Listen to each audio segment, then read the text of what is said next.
This RJ సూర్య.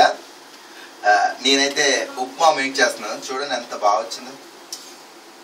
ఇప్పుడే oil వేసాను, తర్వాత ఆనియన్స్ అండ్ మిర్చి వేపాను, ఆ తర్వాత కొన్ని పప్పులు వేసాను. దాని తర్వాత ఇగో 2 గ్లాసులు వాటర్ వేస్తే ఇది ఇలా అయ్యింది. చివరికి ఏమవుతుందో తెలీదు. ఇప్పుడైతే ఉప్పు సరిపోయింది అంటున్నారు, కానీ నాకు ఎందుకో కొంచెం ఎక్కువ వేయాలని అనిపిస్తుంది. ఎందుకంటే మిగిలిపోతే మొత్తం మనమే తినొచ్చు కదా. సో చాలా చాలా బాగుంటుంది అనమాట. బా కలుపుతుంటే వచ్చి కిక్కేరబ్బా.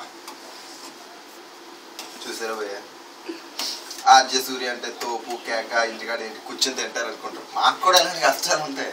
బ్యాచిలర్స్ అన్న వాళ్ళందరికీ కూడా ఇలాంటి కష్టాలు ఉంటాయి అనమాట.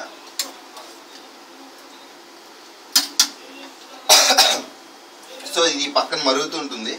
మనం ఇంకొక పక్కన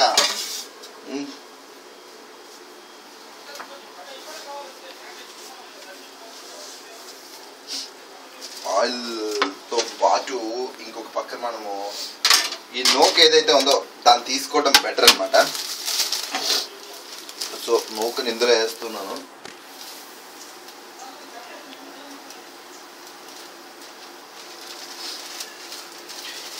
బేసిక్గా మా రూమ్లో 3 శాలరీలు ఉన్నాయి. ఎవరు ఎక్కువ ఎంత తింటారో తెలదు కాబట్టి ఇంకొంచెం వేసాను. సరే నేనైతే ఇది సరిపోతుంది ముగ్గురికని అనుకుంటున్నాను. ఎందుకంటే రేపొద్దున మళ్ళీ నేను తినడానికి ఉండాలి కదా.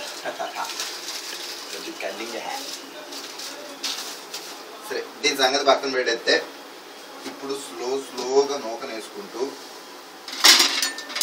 స్లోగా దీన్ని కలుపుకుంటూ ఉంటారు.